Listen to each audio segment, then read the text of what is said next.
சரி, வணக்கங்க. நான் இந்த மலேசியாவில் பிறந்தவன். நம்மளுக்கு உரிமதிக்கு ஓட்டு போகிறதுக்கு. ஸோ இந்த ஓட்டு இந்த பிஆர்வி 13 சில பொய்கள் நடந்திருக்கு, இன்னும் நடந்திருக்கு. மக்கள் சிலர் மூணாவது மனசு சொல்லிக்கிட்டு இருக்காங்க, நம்ம யாருன்னு சொல்ல வேணாம். ஆனால் அது உண்மையா பொய்யானே நம்மளுக்கு தெரியணும். ஏன்னா நம்ம தான் ஓட்டு போடுறோம், அங்கே என்ன நடக்குது நம்மளுக்கு தெரிஞ்சு ஆகணும். ஓகே, நான் ஒரு மலேசியா மக்களாக, ஒரு என்ஜிஓவா இதை நான் ஷேர் பண்ணிக்கிறோம் கூட. ஏன்னா நமக்கு எல்லாரும் ஓட்டு போட்டிருக்கோம். ஸோ அந்த ஓட்டு எப்படி போட்டோன்னு நம்மளுக்கு தெரியணும். ஆனால் அந்த ஓட்டு எப்படி கணக்கு பண்ணுறாங்கன்னு சிலருக்கு தெரியும், சிலருக்கு தெரியாது. சரிங்களா? நம்ம தெரிஞ்சது நம்ம ஓட்டு போட்டோம் வந்துட்டோம். அதுக்கப்புறம் சிலர் சொல்லுவாங்க ஓட்டு பொய் ஓட்டு, செல்லாத ஓட்டு அப்படின்னு. இன்னைக்கு நம்ம உங்கூட ஷேர் பண்ண போகிறேன். அதை என்ன ஷேர் பண்ண போறோம்னா, எப்படி நம்ம ஓட்டு போடுறோம், அந்த ஓட்டு எப்படி கணக்கு பண்ணுறாங்க, அதில் பொய் நடக்க வாய்ப்பு இருக்கா இல்லையா அப்படின்னு. என்னைய கேட்டால் வாய்ப்பு இல்லை நடக்கிறதுக்கு. ஆனால் அது அவங்கவுங்க பொறுத்து இருக்கு. நம்புறதும் அது உண்மை ஓட்டா பொய் ஓட்டா, இல்லை எக்ஸ்ட்ரா ஓட்டு போட்டிருக்காங்களா பெட்டியில், இல்லை பேர் இல்லாத ஓட்டு போகிறோன்னா பங்களாதேஷ் ஓட்டு போகிறான்னு நம்மளுக்கு தெரியும். ஓகே, நம்மளுக்கு ஒரு முறை நம்ம கேட்கலாம். இப்போ உதாரணத்துக்கு நான் ஒரு கிளாஸ் ரூம் ஒரு உதாரணமாக காட்டுறேன், நம்ம ஓட்டு போகிற இடத்த. சரிங்களா? நம்ம ஒரு ரூம் எடுத்துக்குவோம், கிளாஸ் ரூம் எடுத்துக்குவோம். நிறைய இடம் இருக்கும். ஓகே, ஒரு ஸ்கூலுக்கு போனோமா, அந்த ஸ்கூலில் ஒரு 5 கிளாஸ் வச்சிருப்பாங்க ஓட்டு போகிறதுக்கு. நம்ம முதல் கிளாஸ் ஓட்டு போகிறோம் வச்சுக்கோமே. நம்ம ஓட்டு உள்ளுக்கு போகிறதுக்கு முன்னுக்கு ஒருத்தவங்க உட்காந்துருப்பாங்க, போலீஸாருங்க. அப்புறம் அந்த கிளாஸ் ரூம் போயிட்டு ஒரு எஸ்பிஆர் ஆஃபீஸர் உட்காந்துருப்பாரு. அவருக்கு நம்ம ஐசி கொடுப்போம். அவர் ஐசி கொடுத்த கேட இவரு என்ன செய்வார்னா, நம்ம சீரியல் நம்பரு, நம்ம ஐசி நம்பரு, நம்ம பேரு படி சொல்லுவார். ஐசி சொல்லுது. இவருக்கு சொன்ன கேட அந்த ரெக்கார்ட்ல பார்த்து இங்க 2 பேர் உட்காந்துருப்பாங்க. அதாவது பிஎன் காரங்களும் இல்ல பக்கத்தார உட்காந்துருப்பாங்க. இவங்க செக் பண்ணுவாங்க அந்த பேர், இவங்க சொல்ற நம்பரும் ஐசி நம்பரு பேர் இருக்கான்னு. இருக்குன்னு சொன்ன கேட அடுத்து நம்ம ஐசி எடுத்து 2வது ஆபீசர்கிட்ட போவோம். சரிங்களா? 2வது ஆபீசர் அவர் எஸ்பிஆர் ஆபீசர். அவங்க என்ன செய்வாங்க, கையில் இங்கு வைப்பாங்க. இங்கு வச்சுட்டு நம்ம 3வது ஆபீசர் போவோம். 3வது ஆபீசர் நம்மளுக்கு அந்த ஸ்லிப் கொடுப்பாங்க, ஓட்டிங் ஸ்லிப்பு. பார்லிமெண்ட்டுக்கு ஒன்றும், டோனுக்கு ஒன்றும் எடுத்துக்கிட்டு நேரம் இங்கே வருவோம். இங்கே அந்த கார்டை மார்க் பண்ணிட்டு இங்கிட்டு போவோம். ஓட்டு போகிற அந்த பெட்டிக்கு அந்த பெட்டி டிரான்ஸ்பரண்ட் இருக்கும். வெளில நம்ம பார்க்கலாம், ஓட்டு உழுதாக பார்க்கலாம். நம்ம போயிட்டு ஒன்று பார்லிமெண்ட் போடுவோம், ஒன்று டோனில் போடுவோம். போட்டு விளையாடுவோம். அப்போ நம்மளுக்கு என்ன தெரியுதுன்னா, இவங்க ஐசிஎம் படித்து பக்காத்தான் சரி, பிஎன் சரி, நம்ம செக் பண்ணுவாங்க. அவங்க சரின்னு சொன்னா தான் நம்ம அடுத்த ஆண்டு போயிட்டு இங்கு வச்சு அதில் ஓட்டு போட முடியும். சரிங்களா? இது ஒண்ணு. அப்ப இதே மாதிரி தான் நடக்கும். 6 மணி வரைக்கும், 8லேருந்து 6 மணி வரைக்கும் இந்த பஸ் ஓடிடுவோம் போறவங்கலாம்.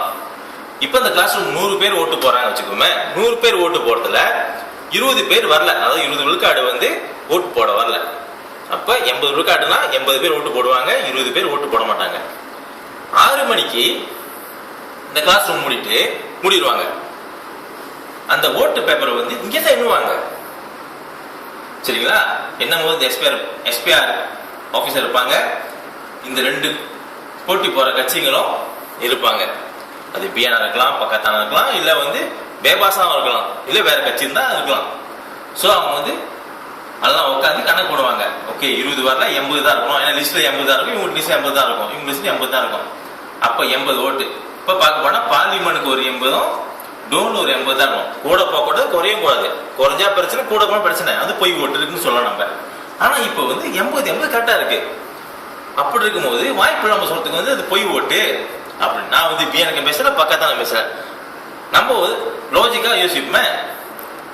ஸோ அப்படி இருக்கும் போது எப்படி பொய் ஓட்டாகும்? சரிங்களா? பொய் ஓட்டு வரதுக்கு வாய்ப்பு இல்லை. ஏன்னா 80 இருக்கு, இவங்க ஒத்துக்கிட்டாங்க. ஆனா வெளியில சொல்றாங்க ஓட்டு எக்ஸ்ட்ரா போட்டுட்டாங்க. எப்படி போட முடியும்?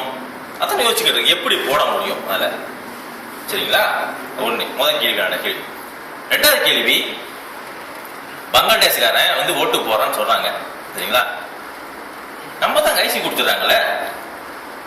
ஐசி கொடுத்து படிக்கும் போது 2 பேர் செக் பண்றாங்க. எப்படி மனசு ஓட்டு போட முடியும்? அதுவும் அவன் பேர் அஜிப்போ இல்ல முஷாரஃபோ ஏதோ பேர் வச்சுக்கோமே. தேசிய மக்கள் அவ்வளவு முட்டாளா இருக்காங்க. நம்ம ஒரு பங்களாதேஷ் ஓட்டு போறதுக்கு சொல்லுங்க.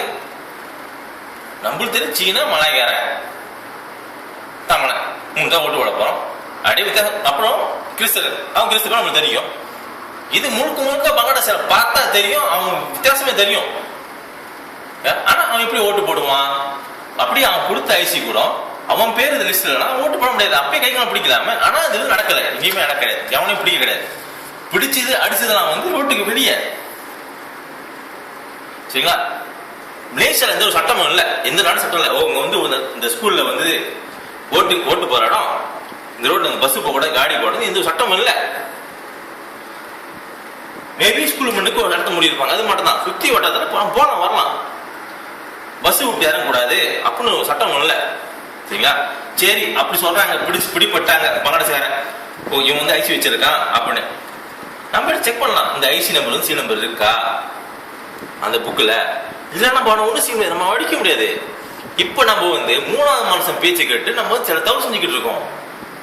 உண்மை எது பொய் நம்மளுக்கு தெரியாது. நம்ம தலை விட்டு பிரச்சனை மாட்டிக்கிறோம். நம்ம இணைஞ்சிருக்க சில பேர் வந்து சண்டையில வந்து மாட்டிக்கிட்டு முடிச்சுக்கிட்டு இருக்காங்க. ஏன்னா அவங்களுக்கு என்ன தெரியாது. அவன் சொல்லிட்டான், நான் செஞ்சிட்டேன், அப்புறம் அவன் என்னை கை விட்டுட்டான், நான் மாட்டிக்கிட்டேன். அதான் நடந்துகிட்டு இருக்கு. சரிங்களா? அதனால நம்ம வந்து நம்மள சொன்ன யோசிப்போம், இது உண்மை நடக்குமா? இந்த கிளாஸ் ரூம் 6 மணிக்கு மூடிடுறாங்கல்ல, இவங்க தானே கணக்கு பண்றாங்க, எப்படி எக்ஸ்ட்ரா ஓட்டு ஓடும்?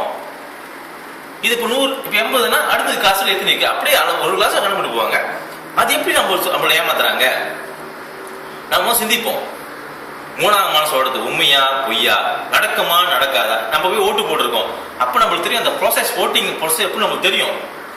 சரிங்களா? அதே கிளாஸ்ல தான் கணக்கு போடுவாங்க. அப்ப 100க்கு 80னா 80 ஓட்டு தான் இருக்கும். பார்லிமெண்ட்டுக்கு 80, டோனுக்கு 80. ஓட்டு கூட முடியும், குறைவாக முடியாது. ஸோ நம்ம யோசிச்சு பார்ப்போம். நம்ம வந்து சொல்றாங்க, 3வது சொல்லிட்டாங்க, அப்ப சண்டைக்கு போகக்கூடாது, கூட்டத்தை கலந்துக்காதீங்க. நம்ம முதல் யோசிப்போம், சரியா தவறாது ஓட்டிங் சிஸ்டம். சரிங்களா? சரி, இந்த ஓட்டிங் சிஸ்டம் இப்படி இல்லை அப்படின்னா நான் ஓட்டிங் போட போனேன். இந்த பண்ண டிபிஎஸ் ஸ்கூல்ல போடுறப்ப வந்து சில கட்சியில வந்து ஐசி வாங்கி பார்த்துருந்தாங்க ஆளுங்கிட்ட. சரிங்களா? அவன் பேர் அதுல இருக்கு, அவன் ஓட்டு போடுறான், அவங்களே சேர்க்கறான் போடுறாங்க. இது அப்பயே பிடிச்சிருக்கலாமே, ஏன் ஆள் அடிக்கணும்? அடிக்க தேவையில்லையே. அப்படியே அவன் கிளாஸ் ரூம்ல பூந்துட்டான், அவன் வந்து ஓட்டு போட்டான், அவன் பங்களாதேஷ்காரன், அவன் பேர் திசைன்னா அடிங்க, ஒதுங்க, சாவடிங்க. ஏன்னா தவறு. அவன் வந்து நம்மளுக்கு இல்லை, அந்த நாட்டுக்கே ஒரு விரோதி. ஆனா அப்படி நடக்கலையே, ரோட்ல போல அடிக்கிறோம் நம்ம. அது செய்த பெரிய தவறாச்சா? இதுவே நம்ம வெளிநாட்டுக்கு போயிட்டு அந்த ஓட்டு போறாங்க, அதுல நம்ம போய் நின்று பாக்குறோம், ஓட்டு போறாங்க, ஒரு வருஷம் நிக்கிறாங்க, பாக்கும்போது அடிச்சாங்கன்னா நம்மளுக்கு என்ன ஆகும்? அதே மாதிரி தான்.